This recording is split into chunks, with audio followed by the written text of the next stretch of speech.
The 2024 NFL Draft has come and gone, and as Sonny Weaver Jr. said, every year, someone comes at us looking like a donkey. Me and B have identified the two teams we feel like have come out looking like donkeys after this year. We're going to discuss that, our favorite teams, draft picks, and two winners we felt really came out strong in this class, all in this episode.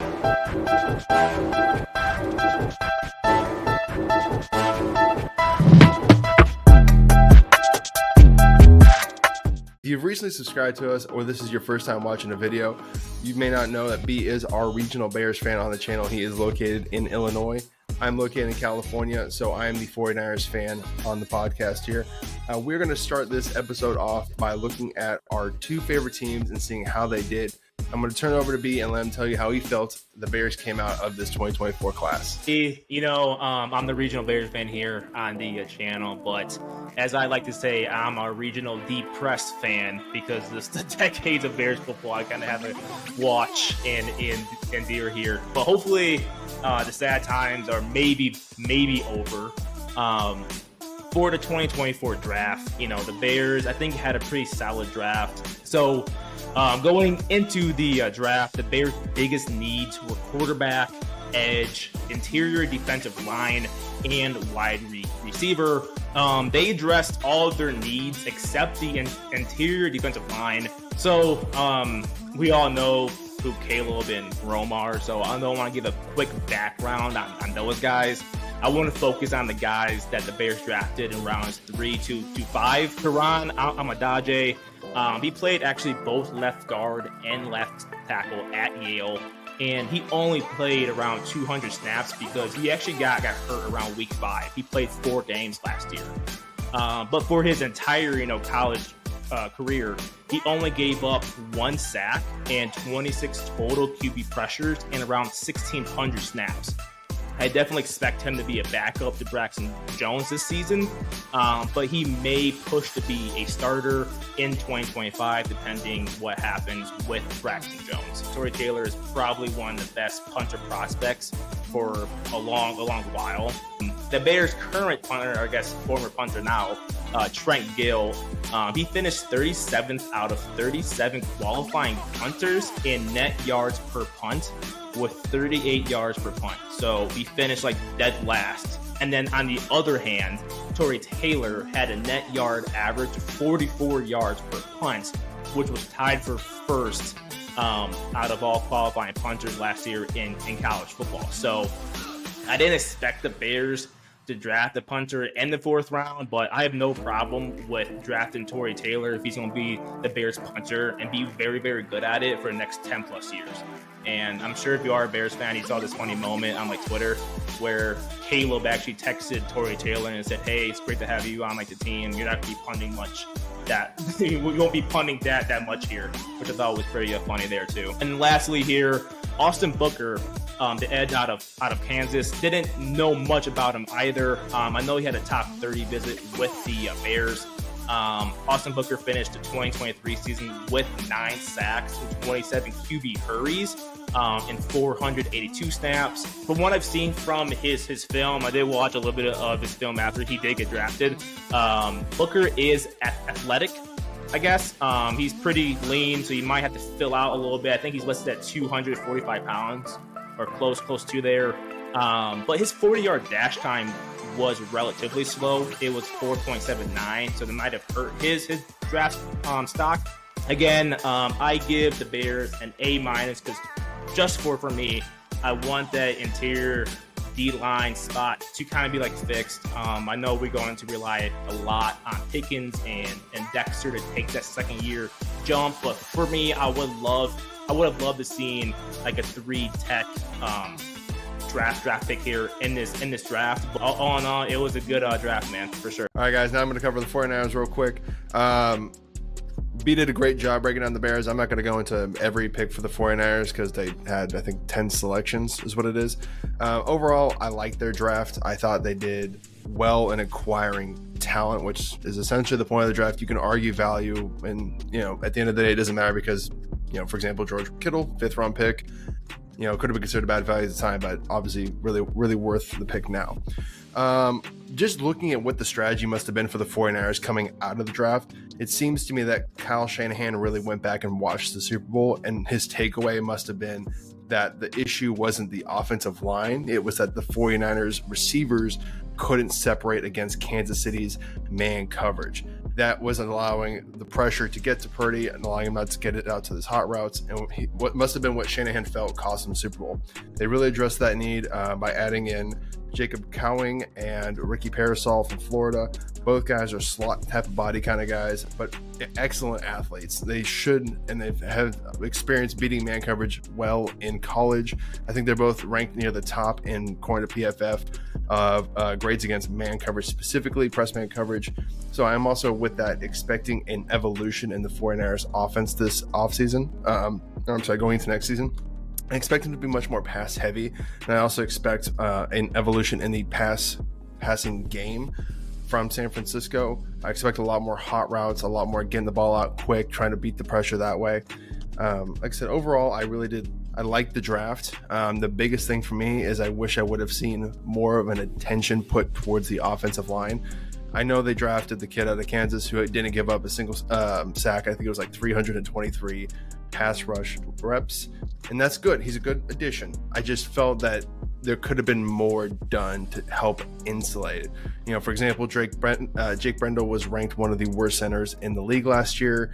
I think he gave up the 5th most hurries, and actually Brock Purdy led the league in balls batted at the line of scrimmage with, I believe, 9. He's either at top or near the top in that category.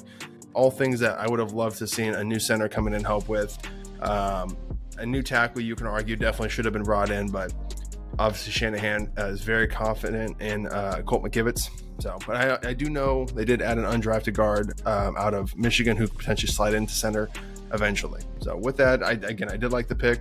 I'm expecting a huge evolution in the 49ers passing game come this season. All right, guys, with that out of the way, we've already talked about our favorite teams. Let's get into some of the meat and potatoes of why you're here. We are going to be looking first at the winners of the draft. Who do we felt really came out of this with the most talent? Who came out of this ready to take on the league? Who's going to have that Houston Texans type jump? Because that's what the draft can really do to a team. It can take you from being a top 2 overall picking team to a playoff and division winning team. So for me personally, I'm going to start off with the Eagles. They were my winners of the draft. I think it's the back-to-back year because I think last year we also had them as one of the top 5 teams in the draft. I couldn't find a pick that I didn't actually really like for them. I don't think they missed on a single selection. I'm starting off with what was their one of their bigger needs was, and they needed a backup running back. They needed someone to help insulate just in case Saquon Barkley does get injured again or he does start to fall off or whatever it is. Someone just spill him.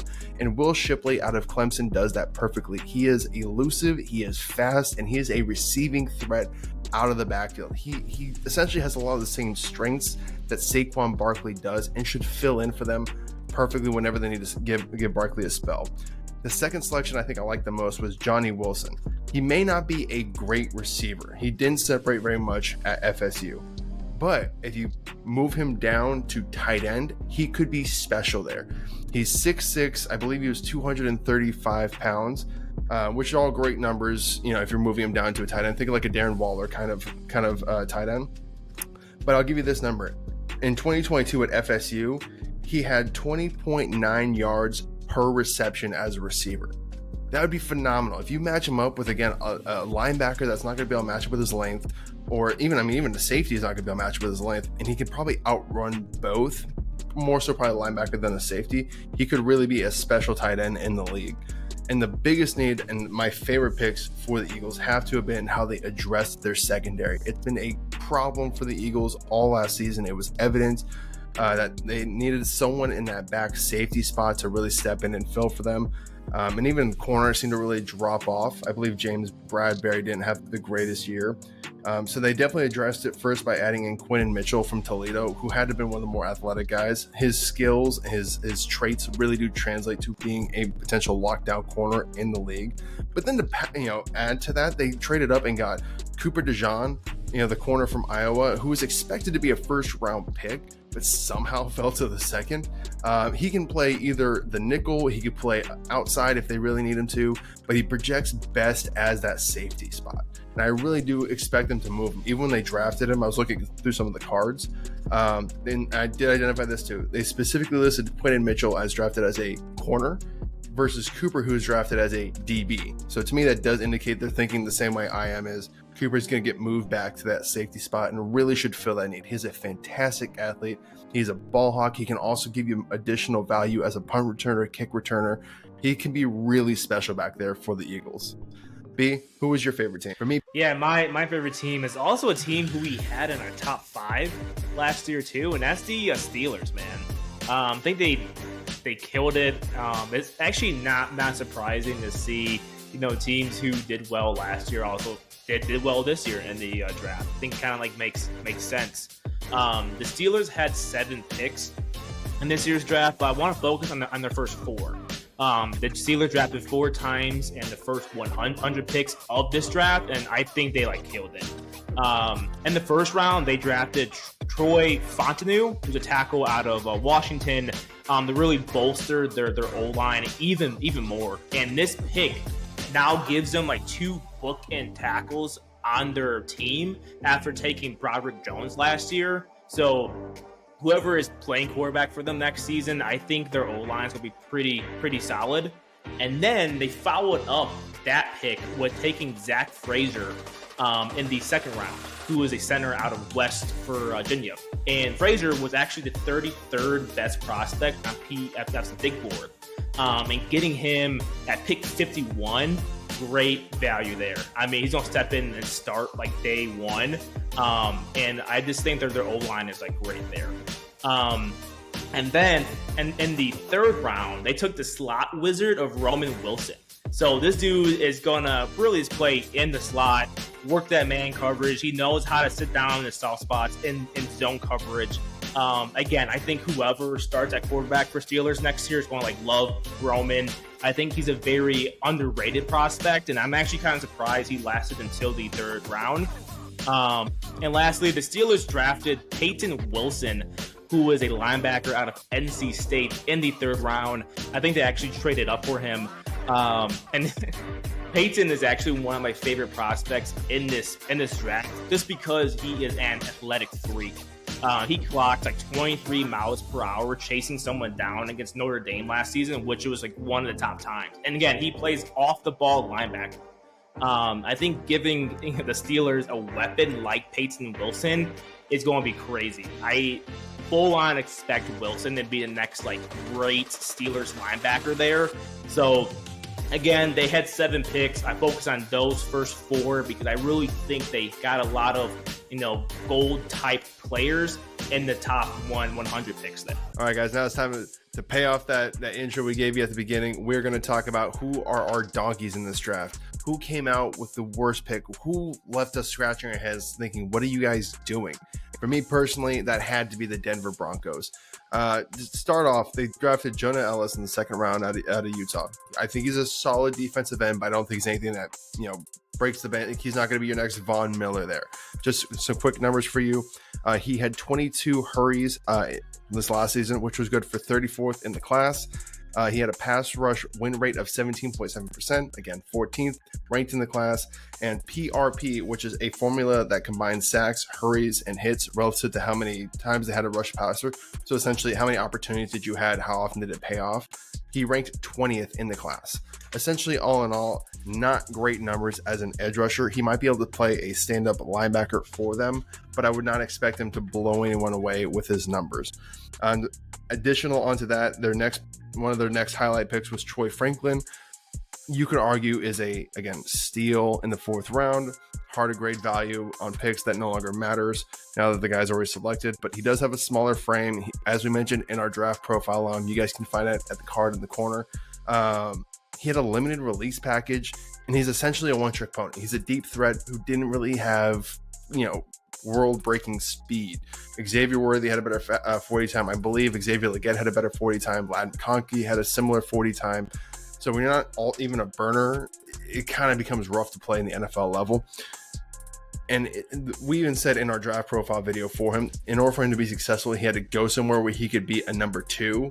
Well, the Broncos already got rid of Jerry Jeudy. They're having Cortland Sutton on the trade block, or Sutherland, I'm sorry, on the trade block. So if he has to step in and be your number 1 receiver, I just don't see that pairing going well, even with the chemistry already being there with Bo Nix. And speaking of Bo Nix, my worst pick I had for him actually was Bo Nix. Again, you can argue Bo Nix at 13 was a huge reach. I'm sorry, I believe he was taken at 12, was a huge reach. Again, it is what it is. You play the board as you play the board. Once the picks are selected, it doesn't matter. He was the 6th quarterback taken. You really didn't have an option, and the Denver Broncos needed a quarterback. But here's the reason I have a couple issues with them. 67% of his throws came within under 9 yards or behind the line of scrimmage. To me, that symbolizes that Oregon knew he can get wily sometimes with his accuracy and tried to limit how deep he was pushing the ball down the field. And I think that's a similar thing we even saw on some of his short passes. When you go back and watch him against Washington in the Pac-12 championship, there are clearly just passes that get away from him. They're down in the dirt, they're underthrown, whatever it could be. So for those reasons, for me, I had the Broncos as coming out as the worst team in this draft.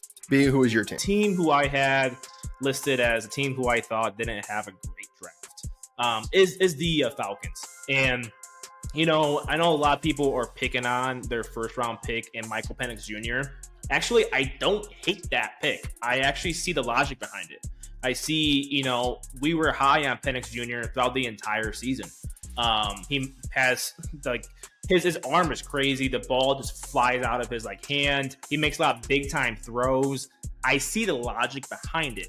Now, on paper, it is a bit of a reach to take him at 8.